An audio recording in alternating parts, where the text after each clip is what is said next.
Salutations, fellow lore hunters, and welcome back to Mysteries of Hallownest. Now, I'm sure all of us have fought Elder Who, right? If you haven't, then I will try to explain what his deal is. Basically, Elder Who was a sage that traveled all throughout Hallownest, trying to cleanse and purify the world from the infection plaguing it.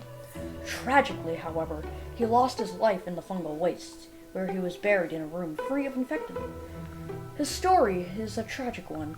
He just wanted to bring peace, but its end was met at the hands of a violent tribe. Now that you know the story of Elder Who, we will go into his death and the tragedy it brought. Before fighting Elder Who, he says the bugs below were proud, like our character, the Knight, but they soon became mindless husks of their original self after the infection struck. He also says to the Knight to beware dreams of glory, implying that he sought out glory when purifying the world. He also mentioned that others attempted to purify the Hallownest of its infection, but they lost themselves to the infection. Now, after the fight, Elder Who talks about proud lords, and asks himself if they were infected, and says that he was the only madness brought to that village. It is very obvious that this village is the Mantis village, and Elder Who most likely wanted to purify this village due to the Mantis' tribe's violent nature, making it seem as if they were infected. However, this tribe is very sophisticated with their weaponry and technical prowess, being able to flip levers and use very agile and effective combat manners. Now, Elder Who says that he was the only madness brought to the Mantis village. We are nearing speculation land, but this is a popular theory that I do believe, so I will mention it. There is one important Mantis that is dead, the Traitor's child.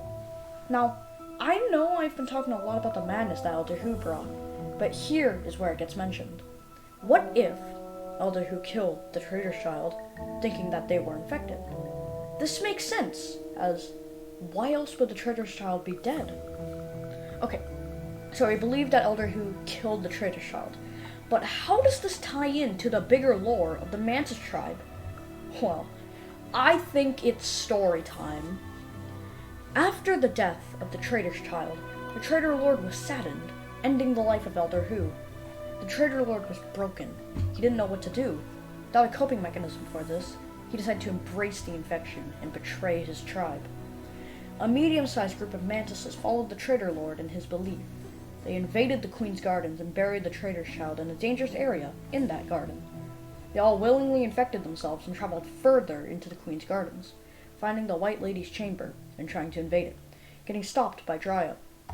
One day, however, a little void creature would find the Traitor Lord and end his prideful infected state and reunite their mother. That kinda strayed far from Elder Who, but I think it does explain the story of how Elder Who brought tragedy to the tribe. Anyways, I think it's time I played my trap card. This episode is a two-parter.